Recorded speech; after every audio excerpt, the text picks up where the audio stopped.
The following presentation is a Barrett Sports Media production. Recognizing the unsung heroes of sports media. I'm stuck in this pit, working for less than slave wages, working on my day off. This is the Producers Podcast with Brady Farkas. I'm the executive producer. Oh, you're the executive producer. And it starts now. Today, we talked to Rob Brenton of 610 out there in Kansas City. Is it really as easy as I think it is to produce in KC? We'll find out why I think that, and Rob will answer it. We'll also find out right off the top what he was doing before he became a producer. Yeah, it was a college job, but I still thought it was pretty interesting and pretty clever. And is Kansas City really as interested in soccer as Fox's World Cup coverage makes it out to be?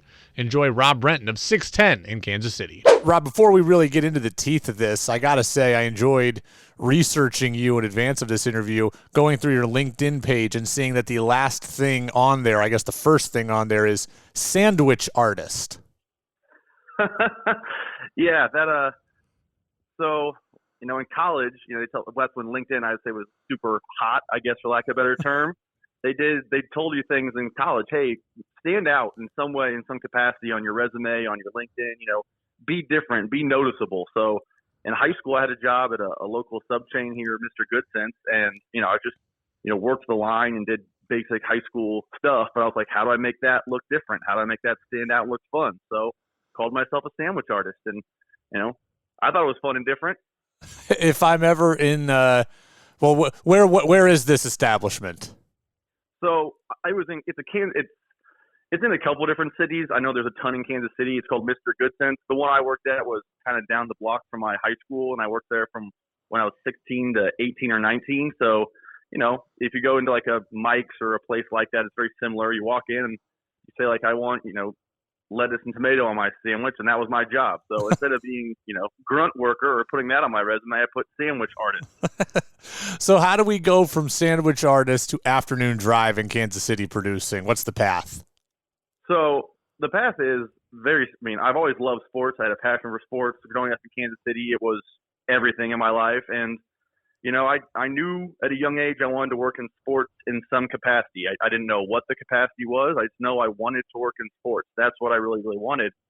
So in college, I was trying to figure out how to make that a thing. Because, there are different paths, different avenues. I have a close friend who was a manager of the soccer team at KU when we were there. And I know that didn't seem like the path for me. And I just kind of meandered around until I found a passion and energy for sports talk radio and sports opinion making. And it led to an internship out of college, and that led to a part-time nights and weekends board hopping job. And you just kind of keep working your way up the chain. You do that, and you get an opportunity to bump up to a midday board op, and you do that, and you keep kind of grinding and working through. But I knew when I was doing those part-time nights and weekends jobs in sports talk radio, this is what I want to do. And you just keep working and keep, trying your hardest. And when opportunities present itself, you get a little bit of luck, and that leads you to afternoon drive.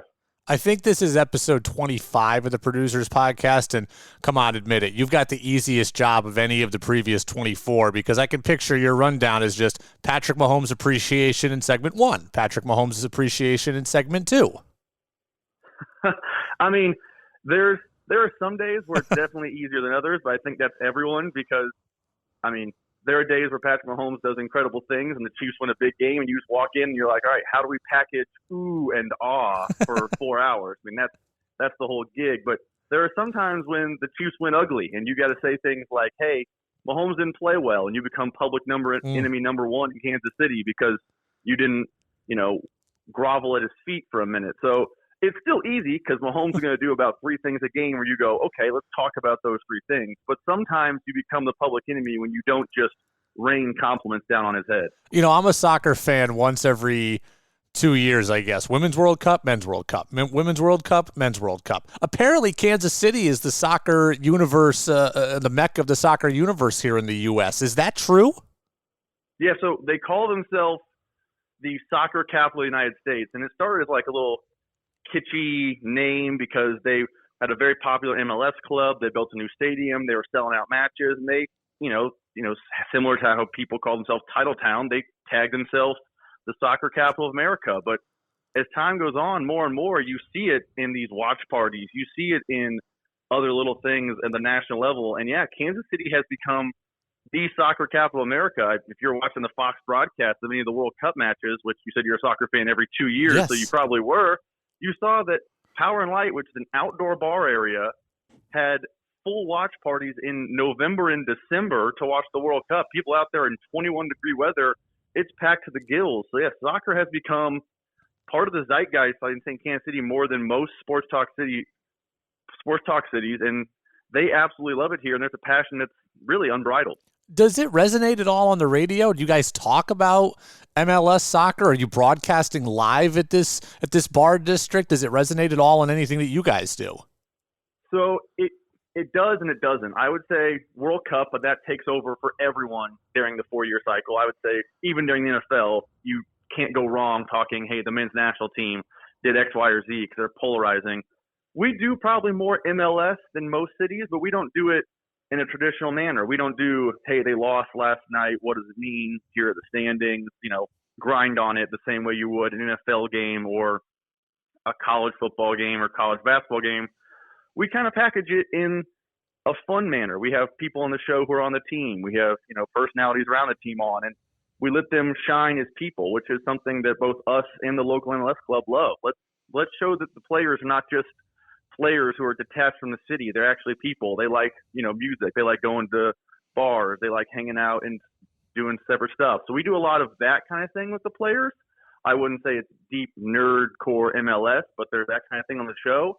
And then I have a separate podcast, which does get a little more nerdcore soccer MLS, but that's for the hardcores. I would say a podcast on our network about soccer is not sought out by Joe fans. We had on a producer from St. Louis maybe a month and a half ago or 2 months ago. And St. Louis is well regarded as a great baseball town. And he told me we could talk for 4 hours about the Cardinals bullpen and people would eat it up. What's baseball talk like in Kansas City? It's not bad. Baseball talk in Kansas City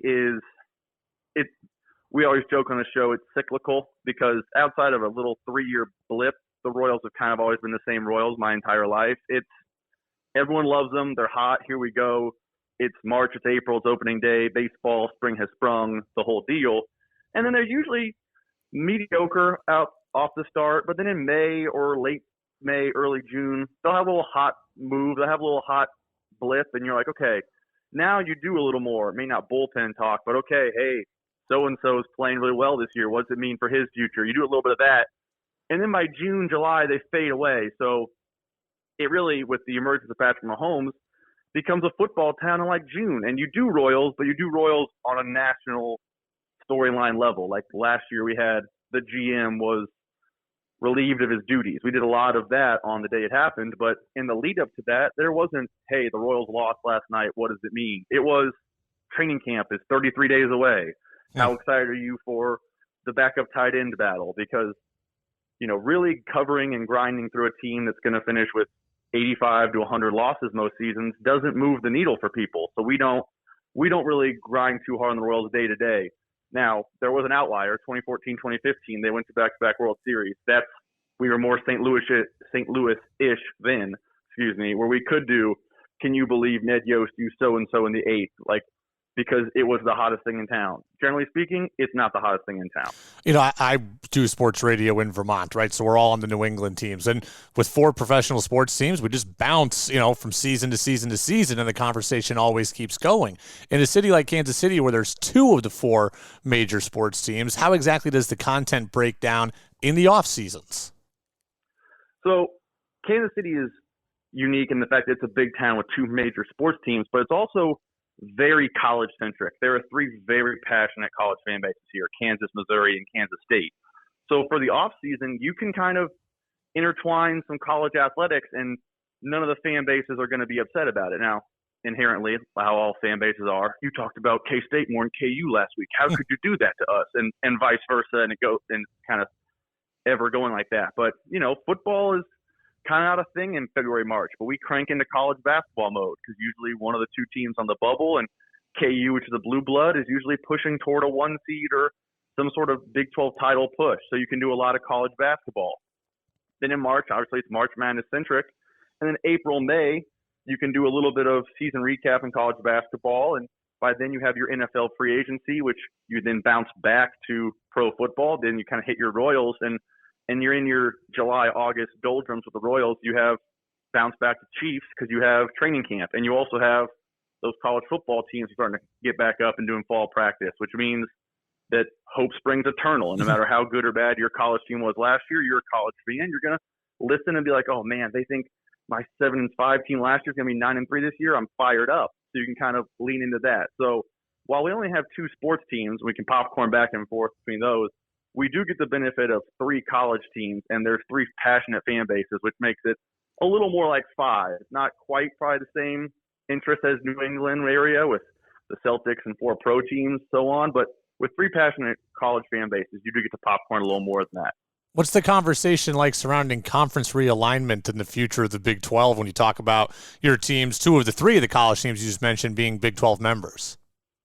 That story about Oklahoma, Texas broke in June, and we joked on the air that we couldn't have timed it better because the Royals were going into a skid. And realignment is one of those things where obviously there are reports and obviously there are facts, and you follow the facts and the reporting, but there is so much speculation and so much hearsay and so much just here's my opinion that it does ignite all 3 fan bases. So when the Big 12 lost Texas and Oklahoma, we talked about how this is exactly what Missouri did. They jumped to the SEC, and it fired up KU and K-State fans, and Missouri fans were a bunch of, I told you so. And then as the story grew that maybe KU would jump to another conference, you kind of circled back and through a different lens, we're like, well, this makes sense. The Big 12 is withering. Well, KU will do this, and it fires up the other 2 fan bases. So conference realignment is a very passionate, people have very strong opinions about it. So when it comes up, and it comes up about once a year nowadays, we hit it, and we hit it hard for 2-3 days, and then we move on. But it's a fun 2 or 3 days because it's hearsay. So-and-so on Twitter who has a blue check is saying this. Okay, what does that mean? Here's our opinions. And you can see in real time based on the text line or callers, people get upset about your opinions, which is what makes sports talk radio fun. What's your advice to new or young producers out there? I always tell interns and young producers that I meet, really do well with the little things.